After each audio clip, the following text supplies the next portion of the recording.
0233 hours local, and in a mountain complex in North Korea just over 100 miles from the Chinese border, technicians scramble to remove camouflage netting from the entrance to a deep underground bunker. That bunker has been cut into the mountainside and covered over with camouflage to fool American spy satellites loitering hundreds of miles overhead. The cover of night helps to obfuscate the rush of activity, and the heavy cloud cover is exactly what the Hermit Kingdom was waiting for.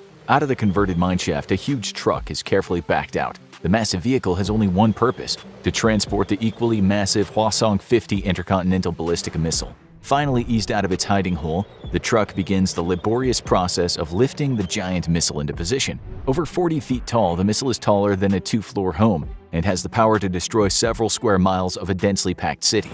The launch command officer picks up a phone hardwired straight to an underground telephone line that's connected directly to Kim Jong-un. The North Koreans have to resort to primitive telephone technology to ensure the United States or its allies aren't listening in somehow. On the other end, the North Korean dictator gives a single word. The Hwasong-15 intercontinental ballistic missile fires its main engine, shaking the entire launch complex to its core.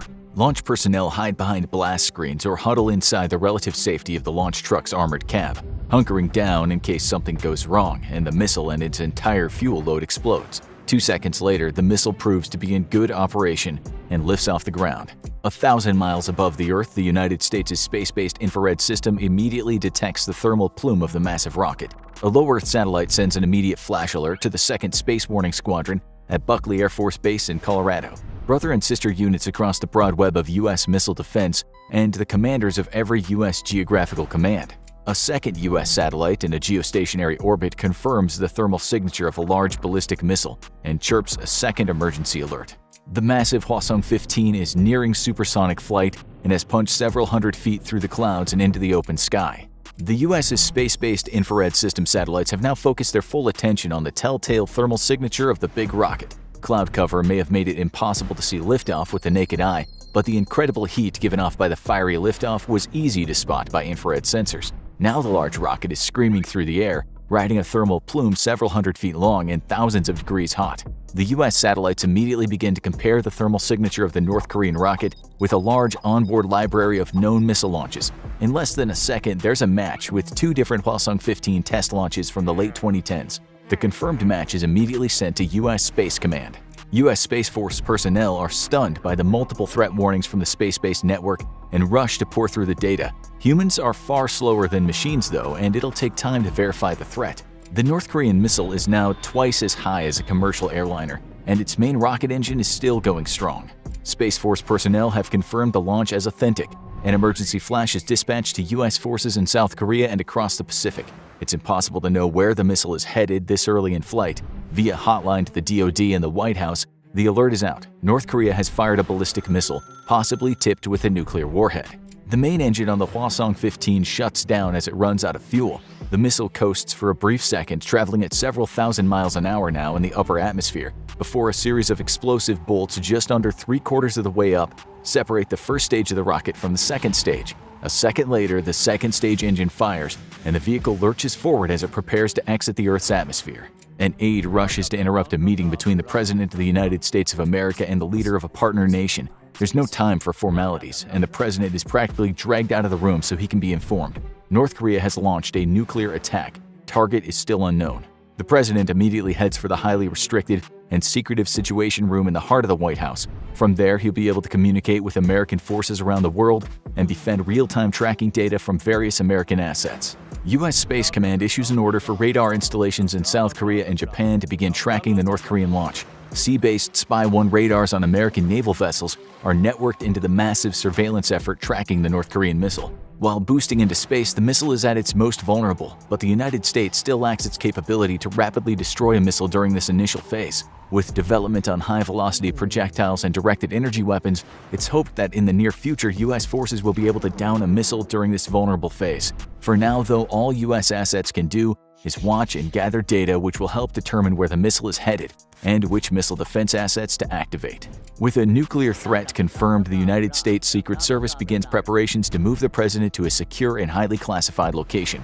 If the missile is aimed at the White House, the president has less than 40 minutes to vacate. U.S. terminal high-altitude defense batteries in South Korea, Guam, and Hawaii are activated. Their powerful AN/TPY-2 radars begin sweeping the sky for signs of the threatening missile. Designed to obliterate an incoming ballistic missile during its terminal phase, the batteries of the interceptors are currently useless and can only defend the areas they're assigned to. Patriot missile defense batteries in the U.S. bases across the Pacific go on alert. These too are short-range defenses which are only useful for defending specific locations. U.S. Aegis-equipped warships in the region are given the same alert. Their SM-3 missiles can also be used for short-range ballistic missile intercepts just outside the atmosphere, but require the target to be in its descent stage. With a range of several hundred miles, though, each Aegis-equipped ship can help protect multiple U.S. installations or naval battle groups. The U.S. Northern Command at Peterson Air Force Base begins preparations to activate the United States' homeland defenses. At Fort Greely, Alaska and Vandenberg Air Force Base in California, the ground-based mid-course defense system is activated, a collection of 44 interceptors. These missiles have a far greater range than either the mobile THAAD or the Navy's SM-3 missiles and are designed to intercept a target in the mid-course before it's had a chance to enter terminal phase and is still cruising through space. More data is needed, however, and all that U.S. forces can currently do is watch and wait. It now has become clear from the missile's trajectory that this is not an attack against forces in South Korea or Guam. Japan is also ruled out as a target. Hawaii remains a likely target, but so does the rest of the U.S. mainland. The U.S. president is notified that based on the missile's trajectory and speed, it is not a test of a new missile. All the data points to this being a legitimate launch against American forces. Given North Korean capabilities, it's likely this is an attack against either Hawaii or the American West Coast. While North Korea has missiles capable of reaching the East Coast, it's not believed they have the targeting capabilities to strike that far with any sort of precision. The president authorizes the use of ground-based interceptors against the incoming threat and order the U.S. Navy ships near Hawaii or the American West Coast to move into positions to best protect major population centers. Across the United States, a fleet of specially modified aircraft put into the air. These big planes are loaded with communications gear and hardened against electromagnetic pulses. They're known as doomsday airplanes because it's their job to ensure that the President of the United States can remain in contact with all U.S. military forces even in the event of a massive nuclear strike against the homeland. The planes will fly high enough to avoid being caught up in destruction below and provide a direct airborne link between each other and surviving space and ground stations across the world. They will not come back down until the crisis is over, with a special fleet of aerial tankers dedicated to keeping them fueled and flying. For the moment, they settle into an orbital pattern across the West Coast, the East Coast, and the American heartland. The full might of the U.S. nuclear triad is officially on alert and prepared to retaliate against any potential threat. With the possibility of another nation using the cover of a North Korean strike to attack the U.S. with its own weapons, America from this point on has to be prepared to fight a nuclear war against any adversary. Troop recall orders are issued for American units across the world, informing soldiers they must drop whatever they're doing and immediately report for duty. Nuclear-capable aircraft are prepared for a possible nuclear mission, and nuclear munitions are prepared for possible loading and launch. Deep in the darkest recesses of the world's oceans, the American nuclear ballistic missile submarine fleet makes its own preparations to rain down apocalypse on the president's command. The second stage of the Hwasong-15 missile runs out of fuel. The payload detaches from the second stage and using a chemical-powered thruster adjusts its course and heading. The missile is now flying unpowered, riding the incredible momentum built by the massive two-stage rocket and moving as much as 4.2 miles a second. U.S. Space Command issues new tracking data on the North Korean missile and confirms separation of the payload from the second stage. Based on this new data, Hawaii is ruled out as a target. Current speed and elevation dictate that a hit on the southern American West Coast is likely.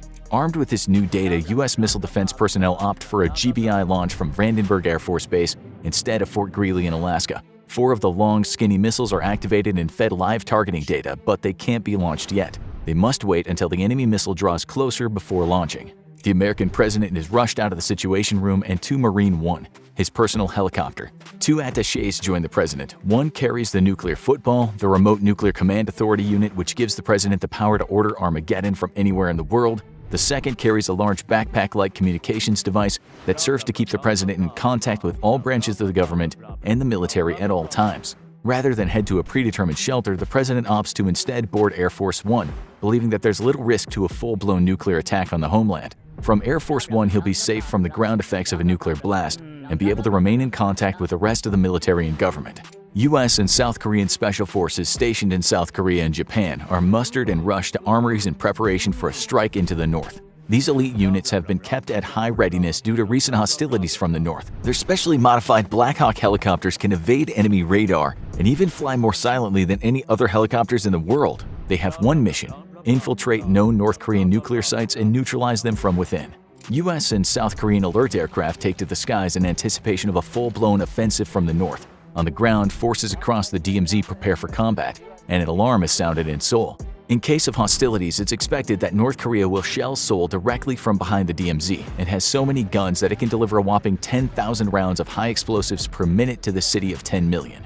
American supercomputers calculate the trajectory, altitude, and speed of the North Korean warhead and feed that data to the ground-based mid-course defense system. With careful math, the computers calculate a firing solution, and green light is given for the launch of interceptors. 4 GBIs lift off from their silos in the California desert. The missiles will fly not to where the North Korean nuke is, but rather where it will be when they intercept it, with a dumb kinetic warhead that will destroy the enemy nuke through sheer kinetic energy. As they lift into the sky, TPY-2 and sea-based radars are networked together and feed them a steady diet of tracking data. In Guam, Japan, and South Korea, air crews rush to their aircraft in anticipation of full-blown war with North Korea. First up will be F-15s and F-16s to establish air dominance. Normally, stealthy B-2 bombers would slip in behind the air superiority fighters to take out critical air defenses and communications nodes, but the bulk of the B-2 fleet is in Missouri and unprepared for combat. Instead, the Air Force's big stick, the B-52, is prepared for immediate action. These aircraft will require at least an hour to prep, but taking off from bases across the South Pacific will be able to put steel on target within the day. U.S. interceptors are now in space and speeding toward the calculated intercept point with the North Korean warhead. The interceptors have ditched their ascent stages and make only small corrections using chemical thrusters. If the calculated firing solution is bad, they could miss the North Korean warhead by miles. In that case, it'll be up to the Navy's Aegis vessels to down the warhead before it can strike an American city. Updated tracking data reveals the target is likely Los Angeles. The first wave of U.S. Special Operations Forces are given the green light from the American president to take off in their modified Black Hawk helicopters. Their destination is several North Korean nuclear launch facilities believed to be capable of rapid deployment. Other ground attack aircraft based in South Korea are already on their way to their targets, intent on destroying any ability for North Korea to launch a second attack. The U.S. President boards Air Force One. Upon arrival, he asks the United States Congress for a formal declaration of war with North Korea. The North Korean warhead suddenly breaks up into multiple smaller fragments as it ejects a cloud of highly reflective chaff. The metallic confetti is meant to confuse radar systems and make it harder to target the warhead. The warhead is now in 8 pieces. Each piece could be a separate warhead or could be a decoy meant to lure missile defense systems away from the real warhead. U.S. ground and space-based radar struggle to pick out the real warhead from possible decoys from within the threat cloud. TPY-2 and sea-based X-band radars are best suited for this task, and it falls on them now to give a good intercept course for America's GBIs. Powerful processors churn through all the available data to sniff out the real threat from amongst the chaff and decoys. If they fail, millions of people will die. Using extremely precise measurements, the dummy warheads are singled out. Because of North Korea's inexperience with MIRV warheads and the use of decoys, the dummy warheads don't quite match the profile of a real warhead as perfectly as it flies through space. With a good intercept solution, the GBIs detach their exo-atmospheric kill vehicle. It will take 6 minutes for them to reach their target. There's nothing anyone can do now but pray. Unbeknownst to the United States, China has launched its own rapid response forces into North Korea. Elite Chinese troops penetrate North Korean airspace in fast transport helicopters. Their goal is the same as the Americans: seize Kim Jong-un's nuclear arsenal before it can be used again, and thus incur the wrath of the American nuclear triad. With both American and Chinese troops headed to the same objectives, though, this attack now has the possibility of sparking all-out war between the US and China. American EKVs scream through space at over 4,000 miles per hour. They're just seconds from a successful intercept or a catastrophic failure. The first EKV screams past the intercept point, missing the North Korean weapon by a dozen miles. The second EKV hits nothing. It too misses the North Korean warhead by over 3 miles. A second after the second EKV, the third strikes its target true, moving at a combined speed of just under 10,000 miles an hour. The impact produces a bright flash in the sky for a brief second. Nuclear detonation requires a precise chain of events, so the impact of the interceptor does not set off the nuclear explosion. Multiple ground stations and ship-based radar assets all confirm the good news. 2 misses followed by a direct hit. The threat has been neutralized and the dummy warheads will burn up in the atmosphere. The American president receives the good news aboard Air Force One. He can still see Washington, D.C. out the left side of the aircraft. And despite this threat being over, he will not order a return to the White House.